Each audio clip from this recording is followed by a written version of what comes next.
ปัจจัยบูรณปฏิสังขรณ์พระธาตุเจดีย์ณวัดพระเจ้าเมงรายเลขที่1ถนนราชมังคลาซอย6ตำบลพระสิงห์อำเภอเมืองจังหวัดเชียงใหม่ตรงกับวันพุธที่8พฤศจิกายนพุทธศักราช2566เนื่องจากทางวัดพระเจ้าเมงรายพระธาตุเจดีย์มีสภาพทรุดโทรมผุพังไปตามกาลเวลาอันเวลาผ่านมาหลายร้อยปีและผ่านการบูรณะมาอย่างต่อเนื่องทั้งนี้พระธาตุเจดีย์จะได้รับการซ่อมแซมรักษาอยู่ในสภาพที่ควร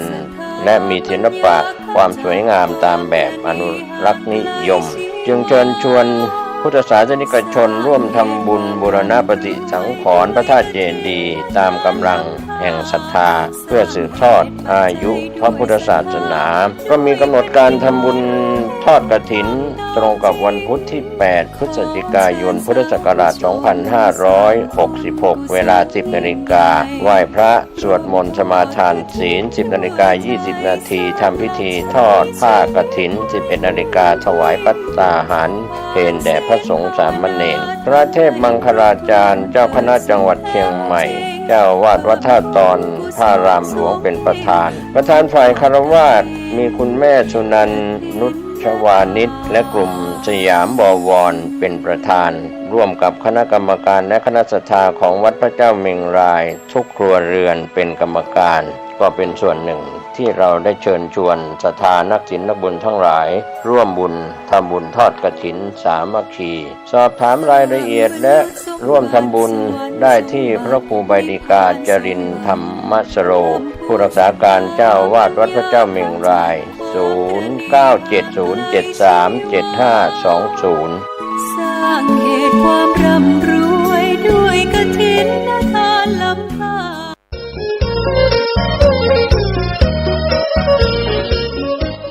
การทำบุญตักบาตรน้อมมุทิตารำลึกครูบาเจ้าศรีวิชัยครบรอบ 89 ปี พิธีลงจอบแรกการสร้างทางขึ้นดอยสุเทพตำบลสุเทพอำเภอเมืองเชียงใหม่จังหวัดเชียงใหม่วันพฤหัสบดีที่ 9 พฤศจิกายน 6:09 นาทีศรัทธาประชาชนพร้อมกันณลานอนุสาวรีย์ครูบาเจ้าศรีวิชัย 6:19 นาทีประธานโดยท่านผู้ว่าราชการจังหวัดเชียงใหม่ถวายเครื่องสักการะครูบาเจ้าศรีวิชัยถวายเครื่องสักการะเจ้าแก้วนวรัตน์พระครูปัญญาสังฆการผู้ช่วยเจ้าวาดวัดศรีโสดาพระอารามหลวงนำกล่าวคำถวายเครื่องสักการะครูบาเจ้าศรีวิชัยพร้อมโยงข้าวบาตร 6:29 นาทีพิธีทำบุญตักบาตรรำลึกมุทิตาครูบาเจ้าศรีวิชัยกับพระภิกษุสามเณร219 รูป 7:29 นาทีประธานโดยท่านผู้ว่าราชการจังหวัดเชียงใหม่พระสงฆ์เจริญพุทธมนต์พระธรรมเสนาบดีประธานฝ่ายสงฆ์กล่าวสัมโภชนียกถาเทิดเกียรติคุณครูบาเจ้าศรีวิชัยผู้ว่าราชการจังหวัดเชียงใหม่ประธานฝ่ายคฤหัสถ์กล่าวพบปะศรัทธาประชาชนตามอัธยาศัยกล่าวคำถวายภัตตาหารถวายเครื่องทายทานพระสงฆ์อนุโมทนาแผ่เมตตาวันทาราภะถวายภัตตาหารเช้าแด่พระสงฆ์ในพิธีณลานอนุสาวรีย์ครูบาเจ้าศรีวิชัย 9 นาฬิกาผู้ว่าราชการจังหวัดเชียงใหม่กล่าวเปิดโครงการสักการะครูบา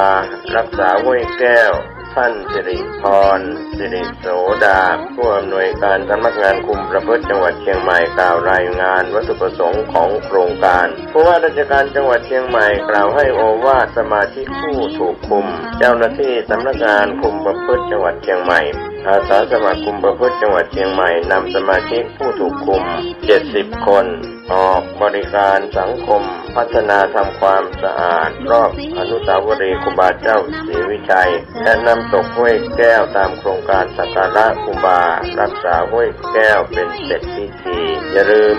งานทำบุญตักบาตรน้อมรำลึกครูบาเจ้าศรีวิชัยครบ 89 ปี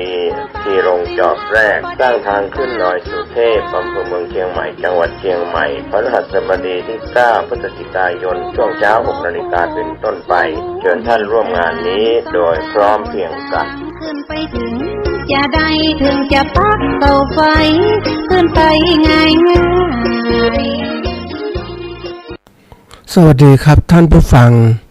พบกับรายการเกษตรเพื่อชีวิตสำหรับวันนี้เสนอเรื่องต้องดีกว่าเดิมก่อนเข้าสู่รายการก็มีธรรมะมาฝากท่านผู้ฟังหัวข้อจากหนังสือพจนานุกรมพุทธศาสตร์ฉบับประมวลศัพท์เรียบเรียงโดยประเทศเวทีประยุทธ์ประยุทธ์โตมหาจุฬาลงกรณราชวิทยาลัยพิมพ์เผยแพร่ปี2533หัวข้อธรรมะวันนี้คืออัปปมาทะคำว่าอัปปมาทะแปลว่าความไม่ประมาทคือแปลความเป็นอยู่อย่างไม่ขาดสติความไม่เผลอความไม่เลินเล่อเผลอสติความไม่ปล่อยปละละเลยความเพียรระวังที่จะไม่ทำเหตุแห่งความผิดพลาดเสียหายและไม่ละเลยโอกาสที่จะทำเหตุแห่งความดีงามและความเจริญความมีสติรอบคอบอันนี้คือความไม่ประมาทเป็นสิ่งสำคัญที่พระองค์ทรงสอนทรงเตือนนะให้ภิกษุทั้งหลายไม่ประมาททีนี้ความไม่ประมาทเนี่ยเป็นสิ่งสำคัญที่เราจะต้องเขาเรียกว่าต้องศึกษาและเรียนรู้แล้วก็รีบปฏิบัติเนี่ย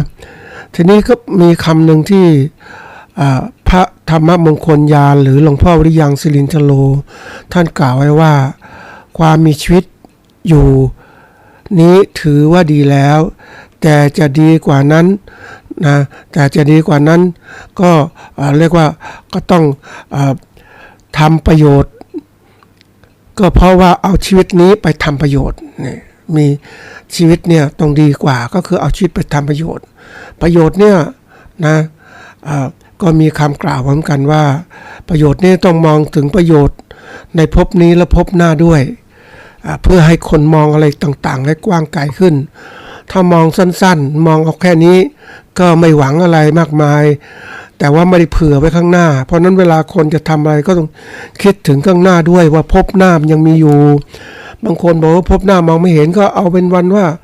วันนี้และพรุ่งนี้ก็ได้พรุ่งนี้ต้องดีขึ้นต้องมีมากขึ้นอันนี้คือสิ่งที่เตือนตนนะเพราะว่าถ้าเราพบนี่คือการหลับไปหรือว่าเข้าภวังค์จริงๆก็อีกอย่างหนึ่งคือตายแล้วไปเกิดใหม่ก็จะเป็นภพหนึ่งก็ได้ข้างหน้านะ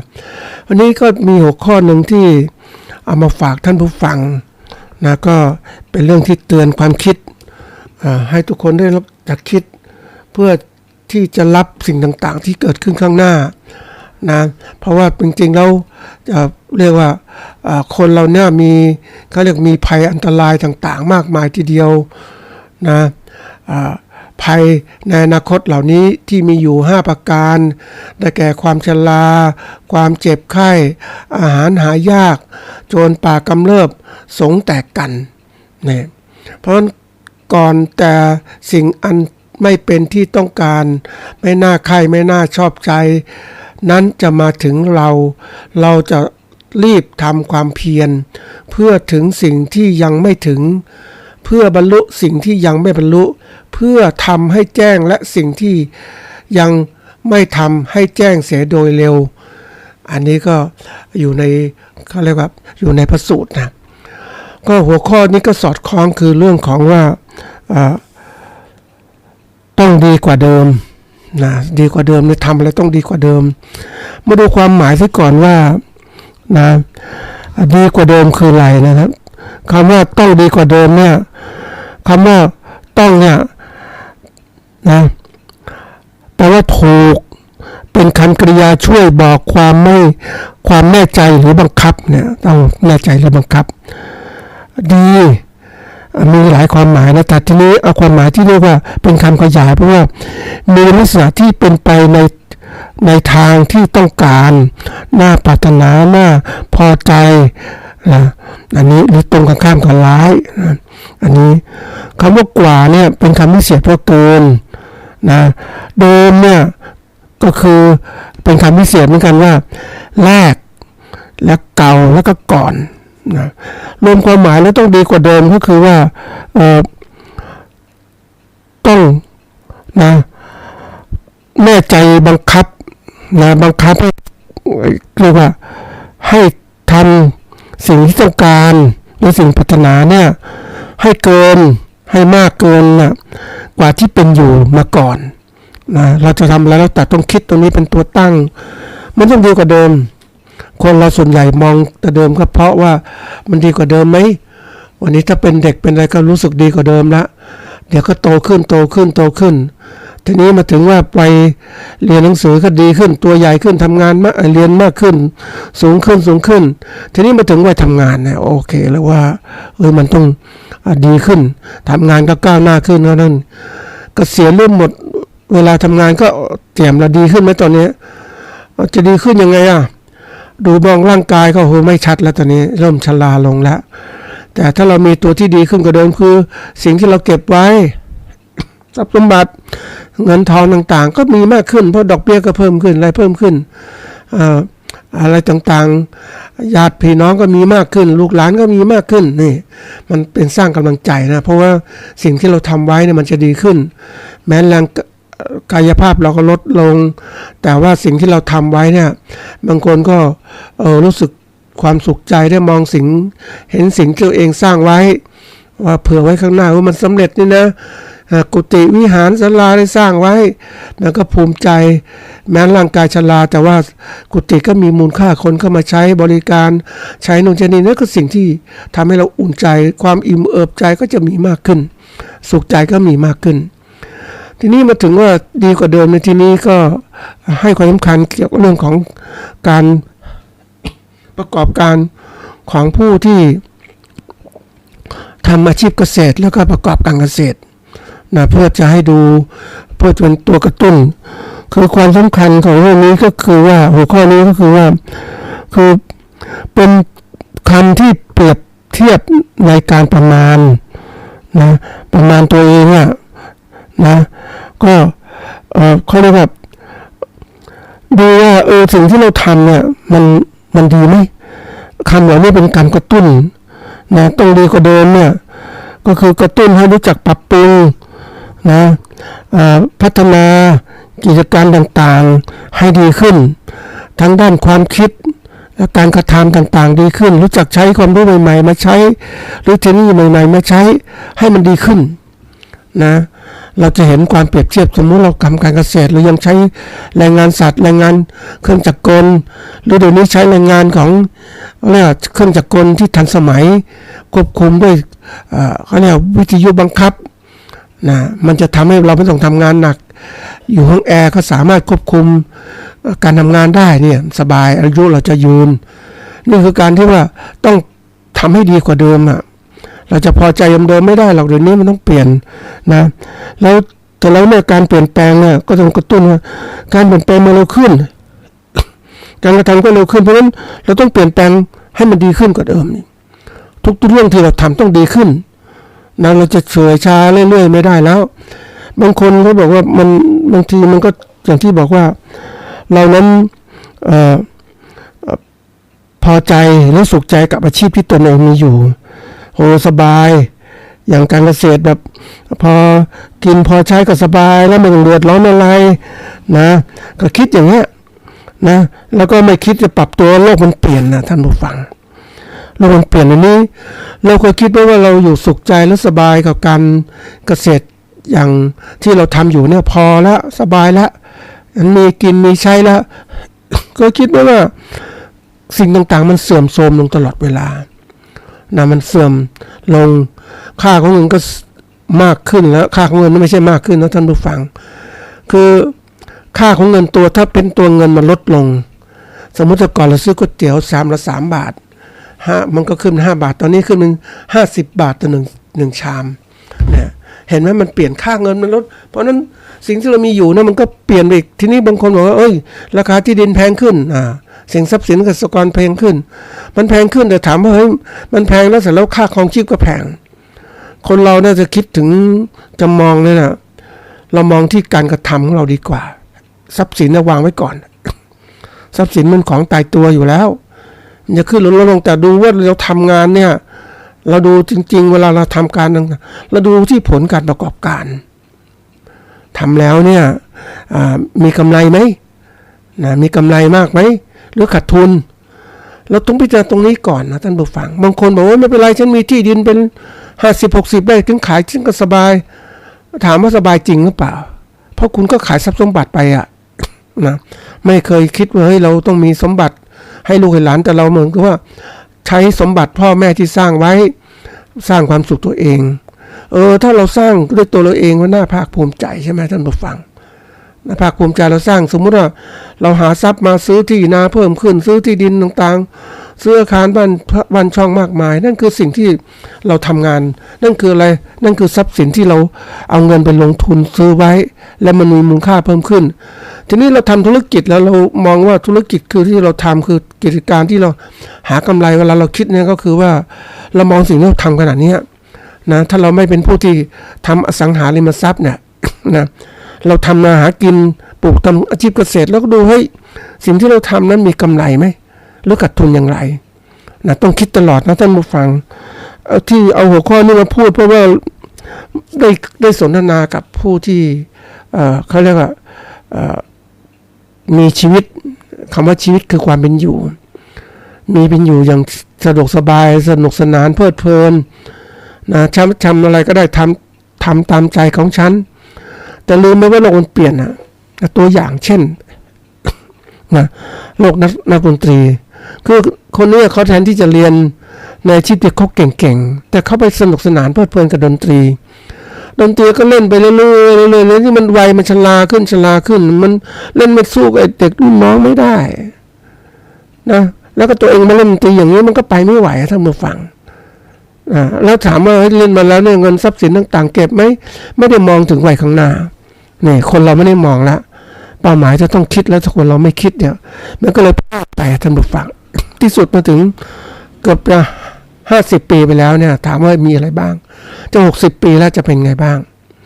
มันต้องคิดแต่ที่เคยบอกไว้หลายครั้งบอกท่านผู้ฟังว่าการที่เราจะได้รู้ว่าเรามีสุขดีหรือเปล่าเนี่ยเราต้องดูที่ว่าประเมินตัวเองก่อน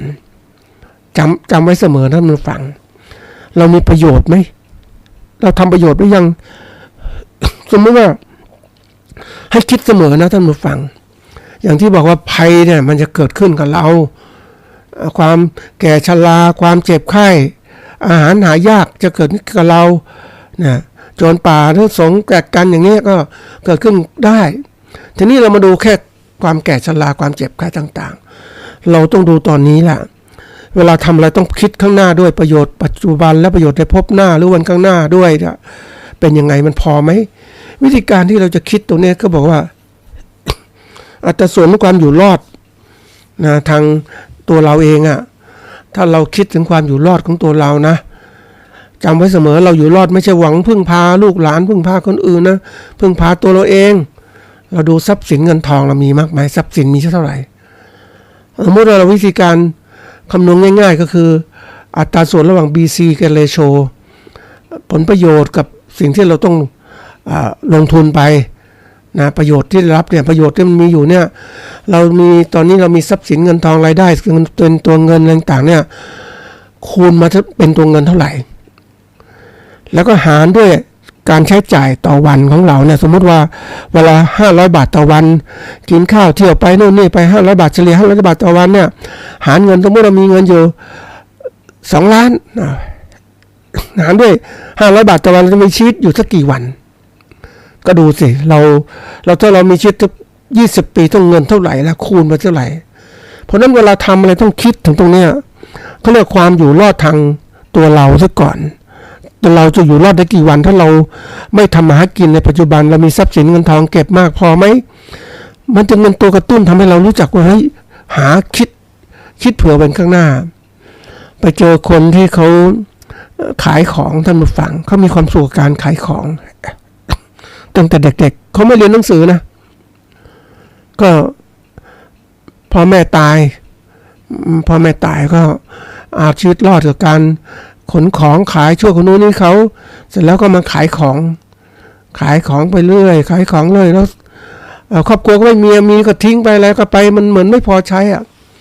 นะเงินเดี๋ยวก็มีชีวิตอยู่แต่ผู้เดียววันนี้ก็60แหละ60ก็ขายของเก่าขายไป ขายได้ไม่ได้บางก็นอนไปอะไรไปถามเงินเก็บมีไหมก็ไม่มีอ่ะมีหากินไปวันแค่นั้นแหละแล้วตอนก็ถามย้อนกลับว่าตอนหนุ่มๆคิดยังไงบ้างโอ้ยไม่ได้คิดอะไรทำมาค้าขายก็ทำไปใช้ไปทำไปใช้ไปคิดอยู่แค่เนี้ยอยากเที่ยวก็เที่ยวอยากกินก็กินแต่ไม่เคยคิดถึงวันข้างหน้านี่คือความประมาทที่มันเกิดขึ้นคนเรานะถ้าเราต้องคิดถึงสิ่งต่างอย่างไม่ประมาทนะมีชีวิตอยู่ก็มีชีวิตอย่างความไม่ประมาทต้องทำชีวิตให้มีประโยชน์ให้เกิดขึ้นกับวันนี้และวันหน้าด้วยนี่คือสำคัญนี่เราเองเป็นผู้ประกอบการธุรกิจเนี่ย เรามาดูว่าวิเคราะห์ตนเองเนี่ยปัจจุบันเนี่ยถามว่าเฮ้ยถามจริงนะว่ามันที่เราทำมาทำไร่ทำนาทำสวนทำไร่พอมีไหมวันก่อนก็มีคนมาคุยบอกว่าเนี่ยค้าขายลำบากทีเดียวมันไม่เหมือนเดิมอ่ะค้าขายเนี่ยตอนหลังจากโควิดมันลำบากมากแล้วโควิดไม่รู้นานหรือเปล่าแม้คงหลายปีเหมือนกับธุรกิจเศรษฐกิจญี่ปุ่นซึ่งได้มีโอกาสไปดูมาเนี่ยในปี40เนี่ยมันเหมือนกับมีความเขาเรียกว่าการล่มสลายเกิดขึ้นคนก็ตกงานเยอะแยะคนไม่มีรายได้เพราะนั้นการซื้อขายสินค้าเนี่ยจะลำบากมากเลยนะมันก็ตกค้างมานานนะมึงฟังคนนี้ในทุนญี่ปุ่นก็เอาไปทำโรงงานอยู่ข้างนอกประเทศแต่ประเทศญี่ปุ่นก็ลำบากมันเหมือนกับว่าความเป็นอยู่ของเขาเนี่ยค่าครองชีพมันสูงนะเขาอยู่ได้รายงานของเขาในเงินที่ได้ก็ต้องใช้จ่ายค่าครองชีพต่างๆมากมายทีเดียวเลยจนกระทั่งเขาก็เรียกว่าถ้าแต่งงานนะก็จะไม่มีลูกถ้ามีลูกก็มีอยู่คนเดียวแล้วก็กลายเป็นภาวะที่เกิดขึ้นขณะนี้ที่ว่าประเทศญี่ปุ่นขาดแคลนแรงงานคนก็ไม่แต่งงานก็เยอะแล้วก็คนแก่ก็ยังอยู่มันเป็นอะไรที่มันกินตัวมันเองนะท่านผู้ฟังทีนี้มาดูว่าถ้าเราคิดง่ายๆเวลาทำอะไรต้องมองไปข้างหน้าเราต้องเตรียมการว่าเฮ้ยเราอยู่อย่างเนี้ยเราวิเคราะห์ตนเองไหวไหมอย่างเนี้ยถ้าคิดสนุกสนานเพลิดเพลินวันๆเหมือนคนรุ่นใหม่นะไม่คิดอะไรมากมายก็คิดอย่างเงี้ยจะถามว่าเฮ้ยจะมีอาชีพที่มันคงไหมจะมีรายได้ไหมวันนี้ไม่ก็มีรายได้คนผู้หญิงคนนี้ก็เล่าให้ฟังเจ้าของลำบากมากเลยค้าขายก็ไม่ดีเอาที่พ่อแม่มาขายดีไหมเนี่ยถ้าทางมาขายก็คงจะดีนะ25 ไร่แบ่งขายพออยู่ได้ก็ถามว่าให้อยู่ได้เนี่ยมันอยู่ได้กี่ปีรายได้มันจะขายได้เท่าไหร่แล้วขายที่ดินโชว์นี้ก็ไม่มากนะท่านผู้ฟังขายกินถามว่าให้มันจะพอกินอยู่ได้อีก20 ปีไหมเพราะเขาก็อายุไม่มาก40 กว่าเกือบ50อย่างเนี้ยถ้าถามคุณต้องอยู่30 ปีมันจะทำยังไงจะพอกินไหมเพราะนั้นก็ต้องหาอะไรที่วิเคราะห์ว่าเฮ้ยเราจะอยู่รอดได้ถึงช่วงเวลาไหมอันนี้เป็นการวิเคราะห์ตนเองการทำเศรษฐกิจเกษตรเนี่ยถามว่ามันลำบากนะลำบากในเศรษฐกิจคือการประกอบการเกษตรเนี่ยก่อนเรามีที่ดินมากมายทีเดียวนะหาตัดไม้ทำลายป่าที่ไหนก็ครอบครองได้สบายเพราะว่าคนมีน้อยแต่นี้เนี่ยพ่อแม่มีได้มาที่ดินก็แบ่งสรรให้ลูกไปแต่ก่อนลูกก็มากๆนะโอ้ลูกคนละสมมติเรามีที่ดิน100 ไร่ลูกคนละ10 ไร่ 10 ไร่ก็มี10 คนก็โอ้สบาย10 ไร่ทีนี้ถามว่าลูก10 ไร่ลูกมันก็ขายกินเพราะว่ามันไม่ทนทานเหมือนแต่เดิมมันก็ขายที่พ่อแม่กินหมดนี่คือตัวอย่างแล้วอยู่รอดยังไงล่ะแก่ชราทำไงเพราะนั้นแก่ชราก็จะพึ่งอะไรเบี้ยของผู้สูงวัยถามว่าเบี้ยผู้สูงวัยจะมีไหมอย่างเงี้ยถัดมาคือพึ่งอะไรพึ่ง30 บาทรักษาทุกโรคก็ได้แค่รักษามาตรฐานระดับหนึ่งเท่านั้นแต่คุณจะดีไม่ดีเพราะอะไรคุณไม่มีเงินเก็บนะเพราะนั้นต้องคิดแล้วเนี่ยการดูตัวเองทุกเรื่องในสิ่งที่เราต้องวิเคราะห์ว่าเฮ้ยเราจะประมาทเด็ดขาดว่าการทำธุรกิจการทำประกอบการเกษตรแบบพอมีพอกินพอใช้มันไม่ได้แล้วเดี๋ยวนี้มันคู่แข่งมันเยอะมันแย่งกินมันแย่งนะ มันแย่งมากเลยแล้วถ้าเราไม่ทำตัวเองให้ใหญ่โตเนี่ยเราจะลำบากมีคำพูดตรงหนึ่งที่บอกว่านักพวกเขาสอนนักธุรกิจกันนะไดโนเสาร์เนี่ยมันสูญพันธุ์ นะมันสูญพันธุ์เพราะมันไม่ปรับตัวเนี่ยนี่มันสูญพันธุ์ไม่ปรับตัวเพราะอะไรมันตัวใหญ่กินเยอะเลยมันก็ต้องลำบากใช่ไหมลำบากในการหากินอ่ะอาหารการกินก็มันยากลงเพราะนั้นมันก็อยู่ได้ลำบากพวกนี้ก็ต้องปรับตัวอาจจะมีสัตว์อื่นตัวเล็กกิ่งกาบ้างอะไรบ้างตัวเล็กลง วันนี้ก็มีโอกาสไปเจอแต่ก็เป็นข้อคิดท่านสำหรับฟังเล่าให้ท่านผู้ฟังฟังก็ไปเจอคนรุ่นหนึ่งที่เขาไม่ค่อยอยากเรียนหนังสือเขาก็มีครอบครัวตั้งแต่อะไรวัยเด็กอ่ะพ่อแม่ก็มีครอบครัวก็ตอนนี้เขาขยันนะท่านผู้ฟังเขาเรียนไม่สูงหรอกเขาขยันทำมาหากินเขาก็เรียกว่าทำตลาดขายสินค้าขายอาหารการกินเนี่ยขายข้าวสารขายอะไรเนี่ยขายขนมก็ดีอ่ะนะทีนี้เขามีลูกคนเดียวท่านผู้ฟังก็เจอลูกคนเดียวเฮ้ยนี่ลูกคนเดียวนี่นะแล้วลูกอ่ะไอ้คนนั้นเป็นใครลูกเขยเอ้าอายุไม่เท่าไหร่เองท่านผู้ฟังแต่งงานแล้วก็มาช่วยพ่อแม่ทำร้านค้าก็ไม่รู้จะทำอาชีพอะไรเพราะก็ไม่มีการศึกษาอันนี้คือตัวอย่างนะการที่เราทำอาชีพก็ค้าขายเนี่ยใช่มันมีโอกาสถ้าเราทำเก่งมันอยู่ได้ง่ายมันสู้กันเนี่ยจะถามระยะยาวเป็นไงบ้างถ้าเรามองนะระยะยาวเกิดขึ้นคือนะเราเจอกับร้านสะดวกซื้อที่ไม่แข่งขันกับเราทำยังไงร้านสะดวกซื้อเริ่มทำอาหารการกินทุกอย่างแล้วขายของทั้งหมดเลยจะกินอะไรก็ได้ทุกอย่างร้านสะดวกซื้อทำเองหมดเลยผูกขาดหมดแล้วเริ่มแล้วก็มาเจอกับร้านค้าเล็กๆชุมชนเนี่ยชุมชนก็แน่นอนก็ชาวบ้านก็ทำค้าขายถามว่าเฮ้ยมันค้าขายถูกหลักอนามัยถ้าเกิดมีอย.มาจับด้วยเฮ้ยคุณขายของไม่มีมาตรฐานเอาละสิ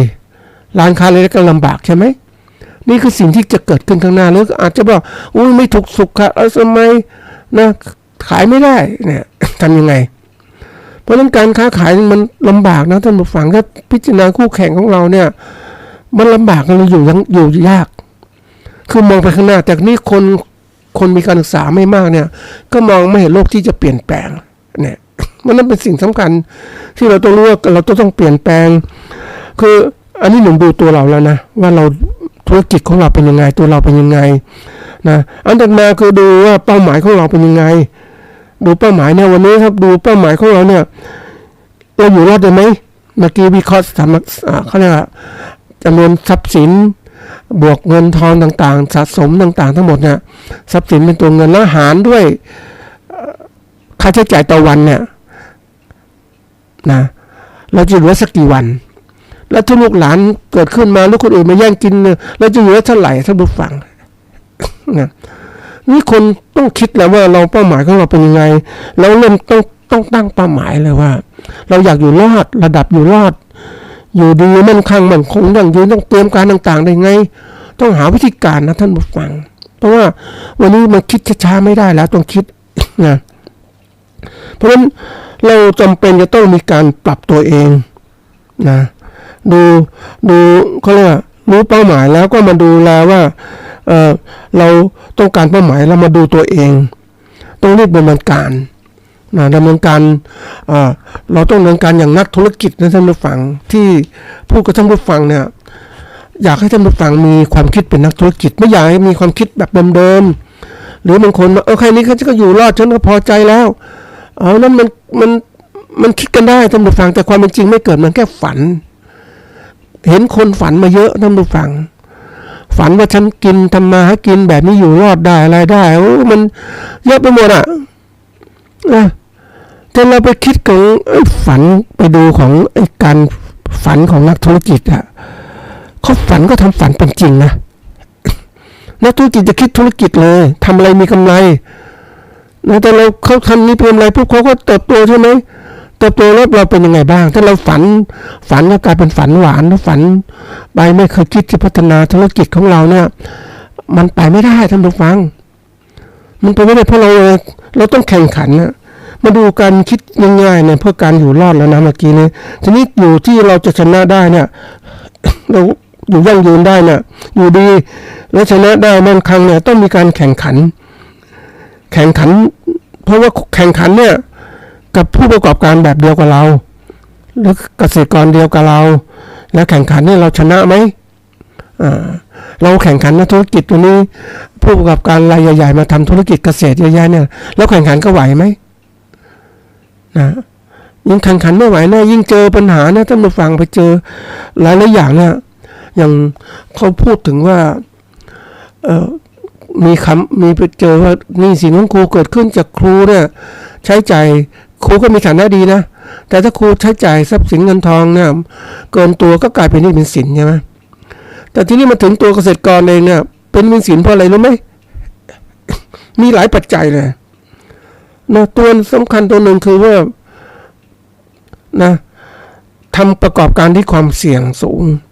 เกษตรมีความเสี่ยงนะกับสภาพดินฟ้าอากาศเสี่ยงมากเพราะฉะนั้นได้ดินฟ้าอากาศแล้วเสี่ยงต้นทุนการผลิตที่เปลี่ยนแปลงเนื่องจากว่าต้นทุนผลิตไม่อยู่ในมือของเกษตรกรอยู่ในมือของในทุนดังนั้น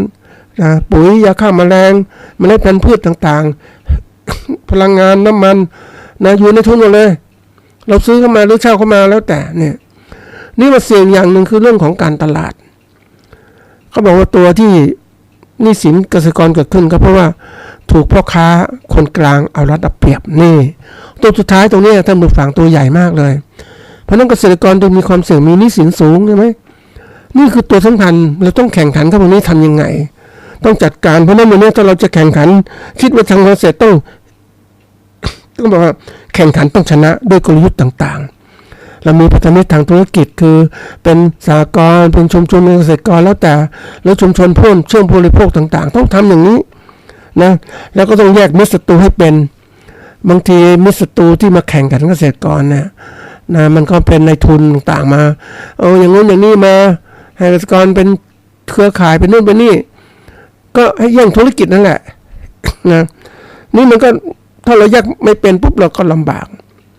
และจงจำไว้เสมอว่าเราคบกับพ่อค้าใช่พ่อค้าเนี่ยเขาก็ยืนอยู่ได้ของเขาแต่เราต้องดูว่าเขาคือใครเขาไม่ใช่เป็นนักบุญนะเขาเป็นคนที่มาทำธุรกิจเขาต้องมีกำไรเขาซื้อสินค้าราคาถูกไปขายแพงเราจะหวังพึ่งพาเขาได้ไหมล่ะบางคนบอกพึ่งพาเนี่ยพึ่งพาพ่อค้าเพราะเราหาผู้ที่มาซื้อสินค้าของเราไม่ได้แต่ไปเจอเกษตรกรที่เขาพยายามทำธุรกิจของเขานะเขาตัดพ่อค้าคนกลางออกนะเขาเริ่มมาค้าขายกับใครกับผู้บริโภคโดยตรงเลยเนี่ยอย่างวันนี้เขาเรียกว่ามีเครือข่ายไม่ใช่มีเครือข่ายบางคนก็ทำการค้าออนไลน์เพราะว่าผ่านพ่อค้าคนกลางเนี่ยเอาเปรียบมากๆเลยเขาขายโดยตรงดีกว่าไหมเนี่ยประเทศญี่ปุ่นเขาค้าขายโดยตรงเลยเกษตรกรค้าขายโดยตรงกับผู้บริโภคเลยนี่คือสิ่งที่สร้างความมั่นคงเพราะนั้นเราถ้าถามว่าแบบนี้เราอยู่ได้ไหมสู้เขาได้ไหมไปเห็นไม่ได้มีโอกาสไปดูข่าวธุรกิจเขาพูดถึงว่ามีการแข่งขันกันเนี่ยธุรกิจแบบเดียวกันเลยนี่แข่งขันยังไงแข่งขันเนี่ยมันแข่งขันกันมากทำไงก็มีการเจรจาใช่ไหมจะขึ้นเหมือนกับว่าน้ำมันเนี่ยนะมันแข่งขันกันเยอะไม่เอาเราราคาเดียวเลยเนี่ยปตท.กำหนดราคาเดียวเนี่ยจริงๆมันต้องมีราคาอื่นใช่ไหมปตท.ให้ราคานี้ผู้ซื้อน้ำมันราคาถูกก็ได้กำไรสูงใช่ไหมนี่ไม่มีราคากลางที่จะเกิดขึ้นแข่งขันนี่คือการกำหนดนโยบายว่าเฮ้ยราคาเดียวกัน เพื่อลดการแข่งขันหรือการควบเป็นพันธมิตรกันผูกขาดตลาดทีนี้บางคนมันตกลงธุรกิจไม่ได้ก็เลยเกิดอะไรขึ้นเกิดการต่อสู้กันก็เกิดการครอบงำซื้อกิจการเลยนะกำจัดคู่ต่อสู้กิจการเลยหมดเลยก็กลายเป็นว่าธุรกิจบีบขาดเหมือนโทรคมนาคมเนี่ยนะมีคู่แข่งขันเยอะแยะก็เอาฮุบกันมาซื้อกิจการรวมกันมันเกิดขึ้นแล้วในหลายประเทศเพื่อจะลดคู่แข่งขันการแข่งขันมากๆมันทำให้เกิดความเสี่ยงต่างๆเยอะแยะไม่แน่นอนแต่แข่งขันได้ดีๆเนี่ยคุมให้อย่างเดียวเนี่ยเรารู้ว่าเราคุมตลาดได้คุมการผลิตได้ก็สามารถแข่งขันได้แต่ถ้ามันใดก็ตามเราคุมไม่ได้ทางการผลิตไม่ได้การตลาดไม่ได้การธุรกิจเราก็ไม่มั่นคงใช่ไหม เพราะนั้นฮุบก็ได้ครอบครองได้ก็เกิดอะไรขึ้นก็เกิดการ ควบคุมทั้งหมดและครอบครองอำนาจเกิดขึ้น นี่แหละแล้วเสร็จแล้วก็อะไรก็ต่อขึ้นก็คือว่าเรื่องของการผูกขาดในท้องถิ่นเลยในท้องที่เลยนะประเทศไทยนี่ถ้าพูดถึงการผูกขาดเนี่ยท่านผู้ฟังก็คงจะรู้ตั้งแต่เรื่องของว่า ผู้ที่รับสัมปทานเรื่องภาษีสุรานะแต่ก่อนนี้แต่ละท้องถิ่นก็มีการก็เรียกผลิตสุราได้เสียภาษีให้ท้องถิ่นนี่มันผูกขาดรายเดียวอย่างเงี้ยไอ้คนผูกขาดก็รวยเอาสิใช่ได้มาสำรวจฟังนี่ประเทศด้อยพัฒนาเป็นอย่างนี้ประเทศพัฒนาเขาเกิดการแข่งขันแบบเสรีใครเก่งอยู่ได้ประชาชนก็ได้ประโยชน์เนี่ยแต่นี้มันก็เกิดการผูกขาดเกิดขึ้นแล้วก็เริ่มที่ว่ามีอำนาจเกิดขึ้นก็เลยก็ผู้มีอำนาจเหล่านี้ก็แน่นอนก็ใช้ลักษณะของความเป็นเอาความรู้มาใช้ความรู้ทางวิทยาศาสตร์ที่นี่มาใช้แล้วก็มีการศึกษาการพัฒนาทุกอย่างทันสมัยการผลิตการตลาดที่ทันสมัยแล้วก็ทันสมัยแล้วก็นำสมัยเลยคิดต่างๆเกิดขึ้นท่านผู้ฟังเห็นในทุนต่างๆที่เกิดขึ้นมาเนี่ยก็เติบโตในประเทศของเขาก็ใหญ่โตเกิดขึ้นมาแล้วก็สร้างอาณาจักรนอกประเทศเลยนี่คือการแข่งขันจากท้องถิ่นมาระดับประเทศและระดับโลกเนี่ยเราเห็นการประกอบการต่างๆใหญ่โตเนี่ยเกิดขึ้นนี่คือเริ่มจากการผูกขาดเพราะนั้นเราคิดทางเกษตรแล้วมองกว้างหน่อยสิบางคนบอกว่าอย่าไปมองกว้างเลยอย่ามองไกลเลยเอาแค่ที่เราทำได้อันนี้ก็พอแล้วถึงเวลาปุ๊บเขาก็เปลี่ยนแปลงแต่ทีนี้เราไม่ได้ยึดหลักเดียวกันนะท่านผู้ฟังยึดหลักเดียวกันใช่ยึดหลักเดียวกันในระบบโครงสร้างเล็กโครงสร้างใหญ่ถ้าหลักเดียวกันโอเคแต่นี่เราไม่เหมือนกันนะเพราะว่าโครงสร้างใหญ่นะมันมีอะไรต่างๆเยอะแยะไปหมดเลยมันต้องรวยอย่างตัวอย่างเช่นนะการสอนให้คนคิดเหมือนกันนี่แหละแต่คนคิดเนี่ยมันต้องดูว่าหลักการมันเหมือนกันไหมอย่างตัวอย่างเช่นมรรค8อย่างเนี้ยนะมรรค8เนี่ยเหมือนกันเลยนะหลักการเหมือนกันแต่ว่าปฏิบัติละเอียดแตกต่างกันมรรค8ของโสดาบันเนี่ยเป็นยังไงใช่ไหมโสดาบันในบุคคลขั้นต่อมาขั้นนะสกทาคานาคาอรหันตผลแตกต่างกันทีนี้ถ้าคนคิดหลักๆเหมือนกันนะจับหลักให้ได้ก่อนและรายละเอียดก็ว่ากันทีนี้ปรากฏว่าผู้ประกอบการรายเล็กเนี่ยหลักก็ไม่เคยมีรายใหญ่ก็ครบสมบูรณ์แล้วก็ใหญ่กว่าเนี่ยเขาก็ชนะกว่าใช่ไหมเนี่ยคนทำไม่ถึงคิดเวลาเจอปัญหาก็หาทางแก้ทีหลังไม่ใช่ยุคทันสมัยเนี่ยเขาต้องคิดถึงว่าเฮ้ยมองไปข้างหน้าให้เห็นปัญหาให้ได้ก่อนเห็นแล้วก็มาดูซิเป็นยังไงวิเคราะห์โดยดูต้นแบบของบุคคลที่เขาเคยทำงานชิ้นนี้มาก่อนมีปัญหาอะไรที่เกี่ยวข้องแต่บางคนบอกไม่เอาฉันไม่อยากเรียนรู้ฉันเอาลองผิดลองถูกอ่ะมันไม่ทันแล้วนี่คือตัวอย่างนี่มาดูว่าเขามีหลักการคิดของคนที่เขาเรียกว่าทำงานคือทำงานเนี่ยมันจะมีการเขาเรียกว่าคิดหลายๆอย่างนะคือมีการคิดเรื่องของธุรกิจเนี่ยนะอันนี้ถ้าคิดธุรกิจเนี่ยท่านผู้ฟังก็คงต้องคิดถึงความอยู่รอดนะอยู่รอดเวลาเราทำธุรกิจเนี่ยเราต้องหัดคิดถึงการอยู่รอดนะท่านผู้ฟังว่ามันจะอยู่รอดยังไงนะโลกปัจจุบันเนี่ยมันยากเหมือนกันนะท่านผู้ฟังถ้าคนเราไม่ได้อ่านเพิ่มเติมเนี่ยยอมรับว่าที่เคยกล่าวไว้กับท่านผู้ฟังว่าโลกยุคใหม่โลกเกษตรหรือโลกผู้ประกอบการเกษตรยุคใหม่ต้องเป็นผู้ที่ว่ามีความรู้แตกต่างจากเดิมคือถ้าแตกต่างจากเดิมจะมองเห็นโลกที่มันเปลี่ยนแปลงข้างหน้ามันจะเป็นอย่างไรแต่ถ้าเรามีความคิดแบบเดิมหรือคนรุ่นเราเนี่ยอย่างคนทำการเกษตรแบบก็เรียกคือคนต้องยอมรับนะท่านผู้ฟังเกษตรกรเนี่ยส่วนใหญ่มีความรู้ระดับเนี่ยนะระดับเดิมๆแล้วจะมองโลกการผลิตการตลาดที่ชัดเจนก็มองไม่ออกใช่ไหมเพราะฉะนั้นมองไม่ออกก็สู้กับผู้ประกอบการเอกชนใหญ่ๆไม่ได้ที่เขามองการตลาดออกหมดเลยมองการผลิตออกหมดเลยเขาถึงครอบครองเอาชนะเพราะฉะนั้นเราจะเห็นได้ว่าคนที่ในท้องถิ่นเนี่ยทำไมยังอยู่ได้เกษตรกรอยู่ได้ก็ว่าผู้ประกอบการรายใหญ่ยังไม่มาคุมแต่ก็คุมตลาดไปแล้วคุมทุกอย่างไว้หมดแล้วมันก็เลยกลายเป็นว่าเราต้องมองให้ออกว่าเฮ้ยจะอยู่รอดอย่างไรละในโลกตรงนี้เราต้องคิด ต้องคิดและคิดให้ดีกว่าเดิมแล้วก็ทำให้ดีกว่าเดิมนะที่เป็นอยู่มันถึงจะชนะได้อยู่รอดได้เรามาดูว่าถ้าเราคิดแบบเดิมทำแบบเดิมมันจะอยู่รอดไหวมันไม่ไหวแล้วเพราะอะไรรู้ไหมเราสังเกตได้ว่า ในทุนเนี่ยมันลุกไปหมดเลยเอาตัวอย่างนะท่านผู้ฟังนะมีที่อยู่ในกรุงเทพนะเป็นที่แบบทำนานี่แหละเสร็จแล้วในทุนมันมาซื้อในทุนมันซื้อมาไปทำเป็นอะไรที่พักอาศัยมันบีบบังคับทุกอย่างเลยนะการทางออกการนู่นการนี่ซื้อล้อมกรอบหมดเลยฮะอันนั้นก็ซื้อที่นาราคาถูกใช่ไหมก็มาทำเป็นอะไรที่จัดสรรเนี่ยนี่ตัวอย่างทุนมันในทุนผู้กันมันไม่มาจากประกอบอาชีพเกษตรมาจากทุนในเรื่องดำเนินการต่างๆมันเดินดำเนินการในที่ดินกรุงเทพรอบๆกรุงเทพครอบคลุมเมืองใหญ่ๆทั้งหมดเนี่ยนี่คือตัวอย่างเพราะฉะนั้นเราเจอปัญหาหลายอย่างต่อสู้หลายอย่างเพราะฉะนั้นผู้ประกอบการเกษตรหรือเกษตรกรเนี่ยเจอปัญหาหลายอย่างมากแล้วจะอยู่รอดอย่างไรล่ะเรามาดูทฤษฎีนะเอาความคิดทฤษฎีคือแนวคิดที่มีต่อสิ่งใดสิ่งหนึ่งผ่านการพิสูจน์ยอมรับว่าเป็นจริงในขณะนั้นนะอันนี้เขาเรียกทฤษฎีความอยู่รอดในมิติของผู้ประกอบการเนี่ยมีคนเขียนบทความเอาท่านผู้ฟังมีโอกาสก็เข้าไปดูได้นะ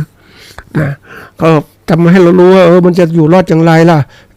ถ้าเราไม่มีความคิดอย่างเนี้ยเรามองการพัฒนาเกษตรหรือการอยู่รอดการเกษตรลำบากมากอยู่บางคนบอกอยู่ได้ใช้ภูมิปัญญาชาวบ้านทำอย่างนี้อย่างนี้นี่อันนี้ภูมิปัญญาชาวบ้านถามว่าก็ได้แต่ต้องมีเทคโนโลยีต่างๆไปช่วยแต่ถ้าเราไม่ช่วยปุ๊บเดี๋ยวไปเจอการคัดลอกต่างๆทั้งหมดเหมือนกับว่าแต่ก่อนมีไหมนะผ้าไหมก็มีไหมเทียมอีกแล้วนะคุณภาพมันสู้ไหมแท้ไม่ได้มันมีสารโปรตีนจากหนอนไหมแต่ไหมปลอมเนี่ยมันก็แน่นอนมันทนกว่าอะไรกว่ามันเหมือนทำสีสันเหมือนกันต่างๆนะแต่ใส่ไม่อีกแบบหนึ่งนะแล้วมันขายราคาถูกก็แข่งขันนะสิไหมแท้อยู่ลำบากเลยอันนี้ตัวอย่างนะ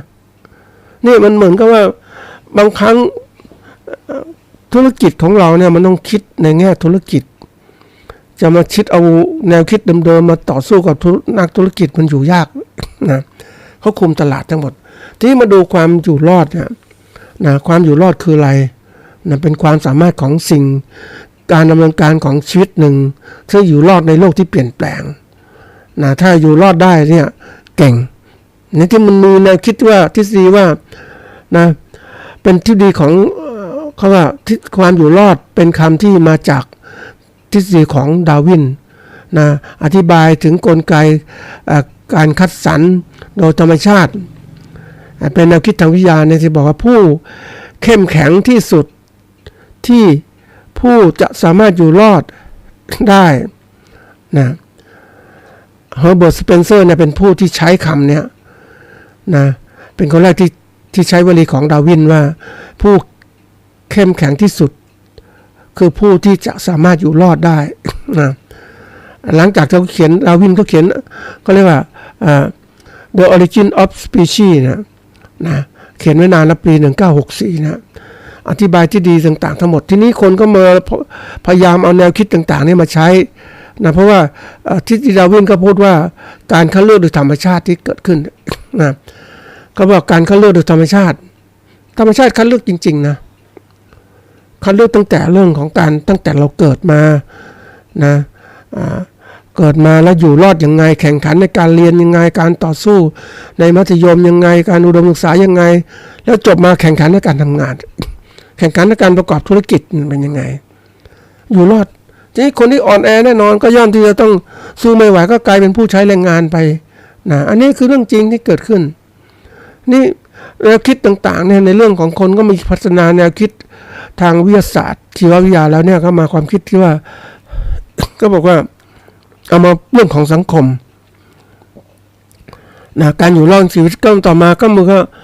ทฤษฎีความอยู่รอดโดยใช้ด้านเศรษฐศาสตร์ประกอบอันนี้ในศตวรรษที่19เนี่ยเขาบอกว่าผู้สนับสนุนคิดการแข่งขันทางเศรษฐกิจนำไปสู่การกำหนดทฤษฎีทฤษฎีที่ว่าด้วยการกระตุ้นให้มนุษย์ขยันทำงานมากขึ้น หรือใช้เป็นข้อในการทำสงครามการแข่งขันทางเศรษฐกิจนะอย่างทฤษฎีของดาร์วินก็แน่นอนถูกใช้กว้างขวางขึ้นขยายปรับปรุงต่างๆทั้งหมดเราจะเห็นได้ว่าการที่มนุษย์เนี่ยทำงานมากขึ้นก็เพื่อที่จะให้แข่งขันมากขึ้นทีนี้แข่งขันมากขึ้นมันเจริญมากขึ้นอะไรเกิดขึ้นก็ต้องมีการจัดกลุ่มโดยธรรมชาติกลุ่มก็เรียกกลุ่มผู้พัฒนาแล้วกลุ่มที่กำลังพัฒนาและกลุ่มที่ด้อยพัฒนาไอ้กลุ่มที่ด้อยพัฒนาก็อยู่ฐานรากเลยในสามเหลี่ยมนะตั้งขึ้นมาเนี่ยพีระมิดนี่แหละนะรูปพีระมิดเนี่ยอยู่ล่างสุดคือผู้ที่พัฒนาน้อยนะหรือไม่พัฒนากลุ่มที่ขนาดกลางๆเนี่ยชนชั้นกลางคือคนที่กำลังพัฒนาส่วนชนชั้นสูงนั้นแน่นอนผู้ที่พัฒนาแล้วร่ำรวยแล้วเนี่ยอยู่สุดเลยสูงสุดของยอดพีระมิดนั้น นี่มันเกิดขึ้นจริงๆนี่มนุษย์มันก็คิดว่าถ้าเราจะหวังความเจริญก้าวหน้าก็ต้องพยายามมองให้ออกในทฤษฎีความเป็นไปเหล่านี้ว่าเฮ้ยเราจะปรับตัวยังไงเนี่ยนะถ้าเราคิดถ้าเราเฉื่อยชาเราแข่งขันทำงานก็ไม่ได้เข้มแข็งก็ไม่ได้แล้วทำยังไงนี่คือต้องคิดละเพราะนั้นในความคิดต่างๆเนี่ยก็มีคนสร้างความคิดว่ามี ปัจจัยของความอยู่รอดของผู้ประกอบการคือตัวเรานี่แหละคำว่าผู้ประกอบการคือผู้ที่ใช้ปัจจัยการผลิตมาเพื่อสร้างผลกำไร นะจัดการประสานปัจจัยผลิตต่างๆเนี่ยในเรื่องของที่ดินทุนแรงงานการประกอบการความรู้ต่างๆมาบริหารจัดการทรัพย์ปัจจัยเนี่ยให้เกิดผลกำไรคือการเรื่องของการที่ผลิตสินค้าขึ้นมาแล้วค้าขายอย่างผู้บริโภคแล้วก็ได้ผลกำไรนี่คือการคิดที่กว้างไกลเพราะฉะนั้นแนวคิดผู้ประกอบการเนี่ยก็มันมีพื้นฐานมาจากครอบครัวนะครอบครัวที่เขาผู้ที่มีอันจะกินก็สอนกันนะหรือคนที่เริ่มมาจากเสื่อผืนหมอนใบก็สอนลูกสอนหลานจนเติบโตไปในทุนต่างๆแล้วก็อาศัยความรู้ต่างๆที่เอามาใช้นะความรู้ผลงานต่างๆมาใช้จึงจะเกิดความร่ำรวยเอาความรู้ต่างๆมาใช้ในการประกอบการนั้นเพราะว่าโลกมันทันสมัยมากขึ้นนะเราจะคิดทำไงนี่คือตัวสำคัญเพราะนั้นวันนี้ถ้าภาคเกษตรเราจะพัฒนาได้ต้องคิดใหม่ลองทำดูที่ใหม่ว่าเป็นอย่างไรนะถ้าเราจะคิดอย่างนี้เขาบอกว่าเราต้องดูธุรกิจของเราเนี่ยเราประกอบการเกษตรหรือทำธุรกิจเกษตรมาเนี่ยนานหรือยังนะแล้วดีขึ้นไหมเนี่ยเราต้องคิดแล้วนะถ้าไม่ดีมันต้องหาวิเคราะห์ว่ามันไม่ดีเพราะอะไรกิจการของเราเนี่ยอายุกิจการแล้วไม่พอขนาดกิจการใหญ่โตไหมนะอย่างเจอเนี่ยเราก็ยอมรับว่าภาคเกษตรเราลำบากมากเราที่ดินที่เคยครอบครองมากมายก็ครอบครัวนึงสมมติเป็น100 ไร่200 ไร่ก็แบ่งไปเรื่อยๆจนเล็กลงแล้วถามว่าผู้ประกอบการรุ่นใหม่เนี่ยมีพื้นที่เกษตรสักสมมติ10 ไร่5 ไร่จะไหวไหมเนี่ยจะประกอบการอย่างไรถ้ามีความรู้ไม่มากก็อยู่ไม่ได้ไม่ทำกำไรไม่ได้มากจะต้องหาวิธีการหาความรู้ใหม่ว่าในพื้นที่เล็กๆอย่างนี้จะทำการเกษตรอะไรให้มันมากขึ้นบางคนบอกว่าจะเลี้ยงไก่ปล่อยมันไม่ไหวแล้วมันสู้ไม่ไหวไปเจอข้างนอกเมืองชานเมืองเชียงใหม่ท่านผู้ฟังก็เกษตรกรครอบครองพื้นที่นิดเดียวนะท่านผู้ฟังเขาจะเลี้ยงไก่บอกว่าปล่อยไปเรื่อยๆให้มันกินตามได้ไปถามว่าให้มันจะได้ไก่สักกี่กิโลคุณจะเลี้ยงไก่คุณต้องลงทุนสร้างคอกขึ้นมาแล้วหลายชั้นเนี่ยคิดอย่างนักธุรกิจอย่างเนี้ยแต่นี่เขาไม่มีทุนนะมีพื้นที่เกษตรก็น้อยทุนก็น้อยก็อยู่อย่างเนี้ยนะอยู่ไปวันๆอย่างอยู่อย่างเนี้ยมันก็ไปไม่ไหวลูกหลานจะเป็นยังไงนี่ขนาดธุรกิจนะแล้วมันดูว่าปัจจัยการประกอบการต่างๆเป็นยังไงบ้างโอ้ยอมรับว่าหนักทีเดียวเนี่ยหนักนี่แล้วนะอันนี้วิเคราะห์ภาคเกษตรแล้วนะเกษตรหนักทีเดียวเพราะปัจจัยการศึกษาของผู้ประกอบการเนี่ยมีตัวผู้ประกอบการเองมีความรู้มากไหมแล้วมีทรัพยากรในการประกอบการมากไหมไม่ไหวเหมือนกันนะอันนี้สำคัญมากปัจจัยพื้นฐานครอบครัวที่เขามีอยู่แต่ครอบครัวคนจีนเขาเป็นแบบกงสีเขาสนับสนุนกันอะไรพัฒนาการต่างๆมามากมายแต่อย่างเราจะเป็นไงบ้างจะมากไหมนะมันไม่เหมือนเดิมท่านผู้ฟังนะครอบครัวของเราเนี่ยภาคเกษตรของเรามันเล็กนะเราดูว่าแล้วการที่จะหาความรู้ต่างๆเนี่ยด้านวิจัยพัฒนาต่างๆเนี่ยอันนี้เป็นเครื่องเป็น ปัจจัยการวิจัยพัฒนาเป็นปัจจัยสำคัญส่งผลต่อการอยู่รอดของผู้ประกอบการนะผู้ประกอบการจะได้นำความรู้ตรงนี้มาใช้ในการวิจัยพัฒนาธุรกิจตัวเองยังไงบ้างคือเราเห็นได้ชัดเจนเวลาที่มีการประชุมเกษตรกรหรือประชุมผู้ประกอบการธุรกิจเกษตรต่างๆนะหรือได้ไปดูเข้าสู่การประชุมของผู้ประกอบการผู้ประกอบการธุรกิจนะโอ้มันแตกต่างกันมากเลยท่านผู้ฟังผู้ประกอบการธุรกิจมุกมองทางกำไรเพราะเขามีทุนมีอะไรเยอะเขามีความรู้ต่างๆหาความรู้ใหม่ๆเกิดขึ้นแต่สำหรับภาคเกษตรเราเนี่ยทำไงจะหากู้ยืมเงินที่โน่นที่นี่ต้นทุนต้องถูกหน่อยทางไงช่วยการเกษตรแปรรูปสินค้าเกษตรเป็นยังไงคือมันเหมือนกับว่ามันความที่ว่าเราไม่ได้รับการพัฒนาอย่างต่อเนื่องที่ถูกทางอย่างต่อเนื่องมันก็เลยกลายเป็นว่าเกิดความชะงักงันทางผู้ประกอบการของเราผู้การเกษตรเราจึงน้อยนะวันนี้จึงเกิดว่ามีทั้งการค้าการขายนะที่มันแข่งขันกันอีกมันเอาเปรียบจริงๆนะท่านผู้ฟังเพราะนั้นเวลาที่เราจะอยู่รอดตรงนี้มันต้องคิดแล้วเขาบอกว่าอยู่รอดในขณะนี้จำไว้เสมอนะที่อยู่รอดขนาดนี้หลังธุรกิจของโควิดเนี่ยเขาบอกอย่าให้เงินขาดมือพยายามจัดการต่างๆใช้จ่ายกับสิ่งที่คุ้มค่าที่สุดหาทางเลือกหลายๆทางไม่มีใครช่วยแล้วตอนนี้เราต้องดูแลตัวเองแล้วเลือกเลยทางจะทำไงดีค้าขายอย่าให้เงียบเข้าสู่ยุคของว่าถอยหลังเราต้องสู้หาความรู้ใหม่ๆเกิดขึ้นมานั่งดูค้าขายที่ไหนได้บ้างนะแล้วก็รีบที่ว่าถ้าค้าขายยังไงก็พยายามที่ค้าขายเร็วที่สุดเอาเงินจากลูกค้าให้ไวที่สุดแล้วก็วางแผนทางเงินให้ดีที่สุดนะเงินในปัจจัยสำคัญนะก็เตรียมพร้อมรับสถานการณ์ข้างหน้าที่จะเกิดขึ้นยอมรับว่ามันไม่เหมือนเดิมนะท่านผู้ฟังอย่างรัฐบาลมาคิดถึงถ้ามองภาพรวมนะรัฐบาลก็คิดว่าจะทำยังไงให้มีเงินเข้าประเทศได้ก่อนนะยังไงให้เจ้าของโรงแรมอยู่ได้หรือว่าธุรกิจอยู่ได้เกษตรกรไว้ที่หลังเกษตรกรเนี่ยถ้าธุรกิจดีการค้าขายก็ดีเกษตรกรก็จะดีนี่เอาตัวนี้ก่อนเพราะว่ามันไม่มีคนมาซื้อสินค้าเราอะไรต่างมันก็ไปไม่ไหวนี่ภาคเกษตรมันต้องเยียวยาแล้ววันนี้ไม่มีทุนต่างๆทั้งหมดนะมันลำบากมากนะอันนี้ต้องยอมรับนะแต่ที่ความที่ว่ารัฐบาลก็มีปัจจัยสำคัญปัจจัยจำกัดนะจะสู้ยังไงก็ต้องเลือกบริหารธุรกิจที่ยังนึกถึงเปรียบเทียบนะท่านผู้ฟังพ่อแม่เนี่ยนะพ่อแม่มีลูกเขาเรียกหลายคนว่าแม่ใช้วิธีการยังไงรู้ไหมก็ดูแลลูกคนโตก่อนสิคนนี้ทำมากินก่อนให้ได้ก่อนแล้วก็เสร็จแล้วค่อยมาส่งลูกคนต่อไปเรียงลำดับตามลำดับทีนี้วันนี้ลูกคนไหนจะมีโอกาสหาเงินก่อนไปก่อนส่งก่อนให้เขาเติบโตก่อนนี่คือสิ่งสำคัญการบริหารแบบนี้ก็คือบริหารแบบเอาตัวรอดนะแต่ถามว่ามันรอดจากคนกลุ่มหนึ่งกับคนกลุ่มอื่นๆมาเป็นยังไงรัฐบาลจะมองอย่างไรนี่คือเรื่องใหญ่นะท่านผู้ฟังมันต้องมาดูว่าวันนี้เราจะทำการอยู่รอดอย่างไรข้างหน้าเพราะว่าต้องดีกว่าเดิมเนี่ยมันเป็นแนวคิดที่จะมากระตุ้นให้ท่านคิดที่จะรีบปรับปรุงตัวของท่านเพราะว่าหลังสถานการณ์โควิดมาเนี่ย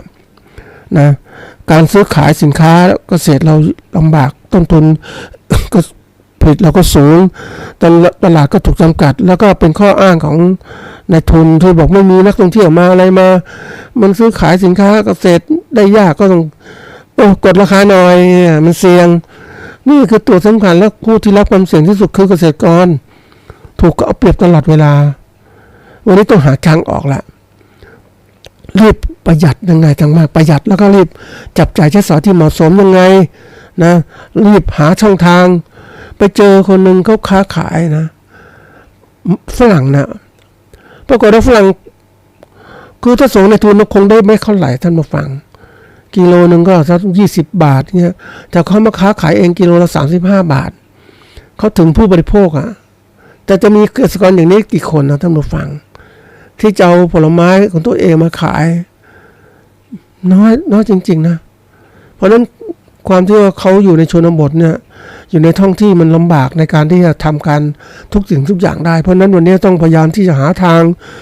ช่วยเหลือเกษตรกรในค้าขายให้ได้นะเป็นตัวสำคัญที่สุดนะก็ฝากไว้ว่าคิดแล้วก็ทำให้ดีกว่าเดิมตัวเกษตรกรต้องคิดและทำดีกว่าเดิมทุกคู่ที่เกี่ยวข้องต้องคิดและทำดีกว่าเดิมถ้าปล่อยไว้จะลำบากในเหตุการณ์ข้างหน้าที่ประเทศไทยต้องเผชิญ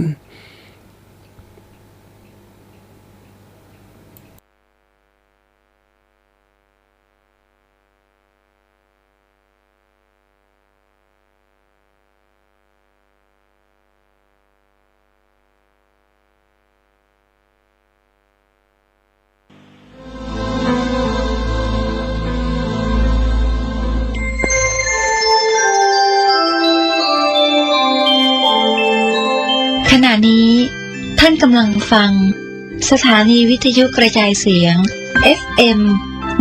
104.5 เมกะเฮิรตซ์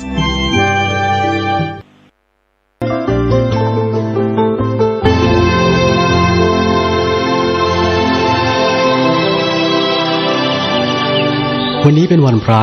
ขอเรียนเชิญพุทธศาสนิกชนทุกท่านมากลั่นจิตให้ใสกลั่นใจให้เป็นบุญ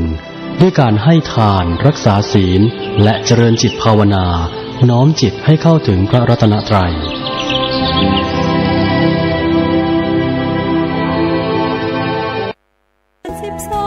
สิ้นสุดเวลา ขอเชิญร่วมทำบุญทอดกฐิน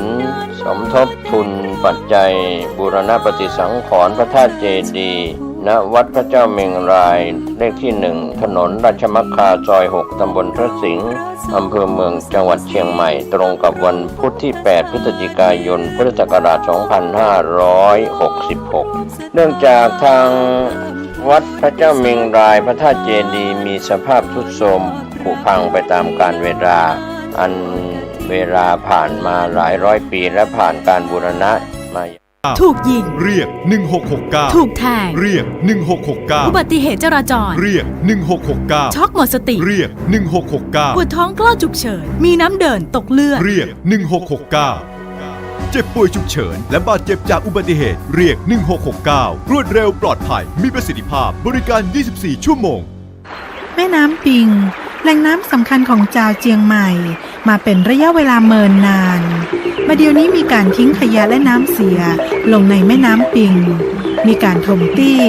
สร้างอาคารบ้านเรือนและหานกาลุกล้ำเข้าไปในแม่น้ำปิงถ้าหากปล่อยให้เป็นจะอี้ต่อไปจะเยี่ยงให้แม่น้ำปิงเน่าเสียเจียงใหม่ก็จะประสบปัญหาขาดน้ำดื่มน้ำใจอย่างรุนแรงในที่สุดถ้าบ่อยากให้เป็นจะอี้ก็ควรร่วมกันจัดการทรัพยากรน้ำอนุรักษ์รักษาน้ำปิงให้มีคุณภาพดีบำรุงแม่น้ำปิงบำบัดน้ำเสียก่อนทิ้งมาทิ้งขยะลงในแม่น้ำปิงและใช้น้ำอย่างประหยัดเพื่อสายน้ำปิงสายน้ำแห่งชีวิตสนับสนุนโดยสำนักงานคณะอนุกรรมการลุ่มน้ำปิงตอนบน